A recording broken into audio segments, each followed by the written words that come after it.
আসসালামু আলাইকুম, hello everyone and welcome to mister Khan সাহেব আনাদার নিউ ভিডিও। আপনারা অনেকেই বর্তমানে দেখতেছি যে ইউরোপে আসার জন্য বিশেষ করে বাংলাদেশে এম্বাসি গেছে বা যাচ্ছে বা যাওয়ার ঘোষণা দিছে। এই জিনিসগুলো নিয়ে আমরা অনেক হিড়িক খেয়ে পড়ছি অনেক এজেন্সিগুলোর কাছে। তারপর অনেক এজেন্সিদেরকে দেখতেছি যে আপনারা মানে কি বলে যে এই দেশের এম্বাসি চলে আসছে, ও দেশের এম্বাসি চলে আসছে, কোনো অ্যাডভান্স ছাড়া, আবার অ্যাডভান্স সহ শুধুমাত্র সার্ভিস চার্জ, এরকম টাইপের কথা বলে বলে তারপর আবার যেই সিস্টেমে ফাইল জমা নেওয়ার যেটা অ্যাকসেপ্টেবল এম্বাসিতে বা পিএফএস এ বাংলাদেশে বা যেই কনসুলেট টিমগুলো আসতেছে বা আসবে বা অলরেডি এসেছে তাদের কাছে যে সিস্টেমে বা যে ফাইল জমা নিবে এর থেকে আরো বাড়িয়ে বাড়িয়ে আপনারা আপনাদের পোস্ট করা বা ওই পোস্ট করা সবার মাঝে পৌঁছানো, ওই যাদের মধ্যে কাছে পৌঁছাচ্ছে তারা আবার হিরিক খেয়ে পড়তেছে আপনাদের এজেন্সিগুলোতে। তো আমি এজেন্সিদেরকে এগুলো বলে তো লাভ নাই, সম্পূর্ণ সতর্ক করতে হবে বা সতর্ক হতে হবে আপনার এমনকি আপনার পার্শ্ববর্তী যারা আছে আর কি। তো কেন বলতেছি, কারণ আপনার আরো দুদিন আগেই আপনার একজনের এই একটা বিষয় ইয়া হয়েছে, কি বলে এই শিকার হয়েছে আর কি, যে আপনার মনে করেন যে এই পোল্যান্ডের বিষয়টা নিয়ে আপনার খুবই কাছের মানুষ। বিষয়টা হচ্ছে কি, পোল্যান্ডের তো আপনার মনে করেন সুইডেনের এম্বাসিতে আপনার কি বাংলাদেশের থেকে টুরিস্ট বিষয়গুলো আপনার সুইডেন এম্বাসি থেকে প্রসেস করা যায় বা এম্বাসি ওখানে ফাইল সাবমিট করা যায়, হ্যাঁ ওখান থেকে ভিসা নেওয়া যায় আর কি, শুধুমাত্র টুরিস্ট ভিসা। আর ফ্যামিলি ভিসা বলেন, তারপর হলো আপনার স্টুডেন্ট ভিসা বলেন, তারপর ডি ক্যাটাগরির যে ভিসাগুলো আর কি, তারপর ওয়ার্ক পারমিট যে ভিসা, ওই ভিসা, এই বিষয়গুলোর জন্য আপনার অবশ্যই ইন্ডিয়া থেকে করতে হয়। কিন্তু সেই লোক আপনার এক এজেন্সিতে টাকা দিয়ে যে তাকে বলছে, দেখ আমাকে আর জানায় নাই বা আমাকে বলেও নাই, চাইছিল মতে মতে এগুলো করার জন্য, একটা সুখবর আসলে তারপর আমাকে জানাবে আর কি। তো পরে আপনার মনে করেন এরকম এরকম সিচুয়েশনের মধ্যে ফেস হয়ে গেছে, অনেকদিন হয়েছে টাকা দিয়েছে, প্রায় কত রিসেন্টলি না আপনার এজেন্সিগুলো করছে, ভাইরাল করা শুরু করছে আর কি।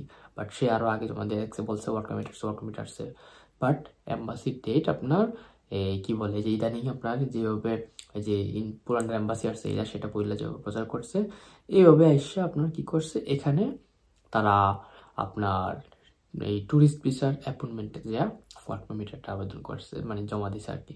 তাহলে রিজেক্ট করছে, তো রিজেক্ট করাতে ভিসা পায়নি। তো পরে শেষমেশ কেন রিজেক্ট করলো, এটা জানতে চাইলো আর কি, কত নাম্বার বা কি সমস্যা বা এইসব। তো পরে গিয়ে জানতে পারে সে আপনার বাংলাদেশ থেকে আবেদন করছে, তারপর হলো আপনার ট্যুরিস্ট ভিসার অ্যাপয়েন্টমেন্ট দিয়ে আর কি। তো এক কথায় টুরিস্ট সিস্টেমে আর কি, তো এক কথায় লাইক প্রতারণার শিকার আর কি। তো ওই বাবদ তার থেকে 1 লাখ টাকা নিয়ে নিছে এজেন্সি। তো এখন কথা হচ্ছে, এখানে তার সময় নষ্ট হলো, পাশাপাশি আপনার টাকাও নষ্ট হলো, কত স্বপ্ন, কত কি, কত একটা মানুষ বিদেশ গেলে কত কিছু দেখে না, বা কত স্বপ্ন জাগে যে আমি ওটা করব, এটা করব, এরকম ভাবে থাকবো, এটা কিনবো, আমার শখের জিনিস, শখের মানুষকে এটা দিব, আর কত কি, তাই না? তো এখন এই যে আপনি বা আমি বা আমার আশেপাশের যত মানুষ যারাই বা ইউরোপে বা যে দেশে আসবো, একটা বার প্রথম অবস্থায় যদি এই প্রতারণার শিকার হয়, একটা কি যে হয় নাই, লিগ্যাল ওয়েতে করছে, হয় নাই, এটা একটা। আরেকটা হচ্ছে কি প্রতারণার শিকার। তো প্রতারণা হলে কেমন লাগে ভাই? আপনি যদি একটা এজেন্সির কেউ যদি হয়ে থাকেন, যে লোক আমার সাথে বিষয়গুলো শেয়ার করলো, তার তার যে ভিতরে যে স্বপ্ন, তার ভিতরে যে যে আবেগ, যে জিনিসটা যেগুলো জাগছে আর কি, সে যেভাবে বলতেছিল না, মনে হতেছে আমারে খুবই খারাপ লাগতেছিল, বিশ্বাস করেন যদি। তো যদি আমার এই ভিডিওটা যদি আপনার কোনো এজেন্সি বা ভিসার কাজ করে থাকেন, বা যেই এরকম টাইপের বা ভিসার কাজ করে এরকম সম্পৃক্ত এরকম মানুষদের সাথে সম্পৃক্ত এরকম কোনো মানুষ যদি দেখেন ভাই, আপনার একজনের আবেগ, একজনের কি বলে এই স্বপ্ন, ইচ্ছা, এগুলো নিয়ে কিন্তু খেলা করতেছেন, কিন্তু এগুলো ঠিক না। কারণ যে লোকটা আমার সাথে শেয়ার করতেছে এরকম কিন্তু শুধু একটা লোক না, এরকম অহরহ মানুষ প্রত্যেক দিন প্রতারিত হচ্ছে কোনো না কোনোভাবে, কোনো না কোনো মানুষ দ্বারা। তো এখন ভাই একটা আবার চিন্তা করেন যে মানে সেই লোকটা আপনার মনে করেন কি এরকম ভাবে মনে করেন কি সবার মধ্যে ইচ্ছা, তারপর হলো মানে আশা এরকম জাগছে আর কি।